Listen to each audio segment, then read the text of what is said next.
ಅರ್ಧ ಅಡಿಕೆ ಕೊಯ್ಲು ಮುಗಿತಾ ಬಂತು. ಕೊನೆ ತೆಗೆಯೋಕೆ ಮಳೆ ಬಿಡ್ಲಿಲ್ಲ. ತೆಗೆದ ಕೊನೆನ ಸುಲಿದು ಬೇಯಿಸೋಕೆ ಜನ ಬರ್ಲಿಲ್ಲ. ಆವಾಗಿದ್ದ ದೋಟಿ ಕೊನೆ ಮನೆಗಳಿಗೆ ಇವಾಗ ಕೆಲಸ ಇಲ್ಲ. ಕಾರ್ಬನ್ ಫೈಬರ್ ದೋಟಿಗಳದ್ದೇ ಕಾರ್ಬಾರು ಅಡಿಕೆ ತೋಟಗಳಲ್ಲೆಲ್ಲ. ಅಡಿಕೆ ಏನೋ ವಾಣಿಜ್ಯ ಬೆಳೆನೇ ಹೌದು, ಆದ್ರೆ ಮರದಲ್ಲಿದ್ದ ಬೆಳೆ ಮನೆವರೆಗೂ ಬರಲ್ಲ.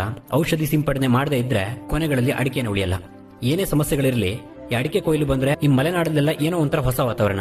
ಮನೆಗಳಲ್ಲಿ ಯಾರಿಗೂ ಪುರ್ಸೊತ್ತಿರಲ್ಲ.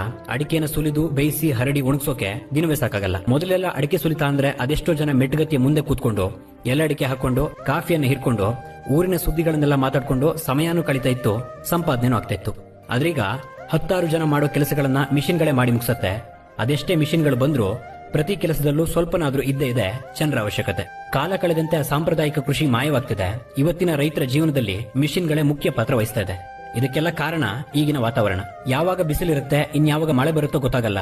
ಇನ್ನೊಂದು ಕಾರಣ ಅಂದ್ರೆ ಕೊನೆ ತೆಗೆಯೋದ್ರಿಂದ ಹಿಡಿದು ಸುಲಿದು ಬೇಯಿಸೋವರೆಗೂ ಯಾವ ಕೆಲಸಕ್ಕೂ ಸಮಯಕ್ಕೆ ಸರಿಯಾಗಿ ಜನ ಸಿಗಲ್ಲ.